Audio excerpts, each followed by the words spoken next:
অনুরাগের ছোঁয়া ধারাবাহিকের আজকের এই এপিসোডে তোমরা ঠিক এমনটাই দেখতে পাবে যে দীপা অবিনাশকে বলতে লাগলো যে আমার এই ওষুধটার ল্যাব টেস্ট খুব দ্রুত চাই। অবিনাশ বলল, না দীপা, এটা একটু সময় লাগবে, তুমি কমপক্ষে 3 দিন অপেক্ষা করো। অন্যদিকে দেখা যায় যে দীপা অবিনাশের সামনে গল্প করছিল, তখনই সেখানে উর্মি চলে আসে। উর্মিকে দেখতে পেয়ে অবিনাশ জিজ্ঞেস করে যে তুমি সত্যি অনেকটা এখানে গেছো, তবে কি আমি এসিটা ঠিক করে দিতে পারি? তারপর দেখা যায় সেখানে জল চলে আসে এবং অবিনাশ জিজ্ঞেস করে যে এই কোম্পানির ডিলটা কি লাগবে তোমার? সেখানে উর্মি কথা কাটাকাটি করি।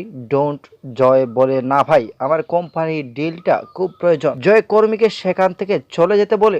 যখনই উর্মি সেখান থেকে চলে যায় তখনই জয় ডিলটা সম্পূর্ণ কনফার্ম করে ফেলে যায়। তারপর দেখা যায় যে মিশকা এবং উর্মির সাথে কথা কাটাকাটির কারণে শেষ পর্যন্ত জয় কিন্তু রেগে যেতে বাধ্য হয় এবং সেখানে সূর্য চলে আসে। যখনই সেখানে সূর্য চলে আসে সেখানে দেখা যায় যে সূর্য একটু স্থিতির অবস্থায় থাকে এবং সেখানে দীপা কিছু একটা বলতে চায়।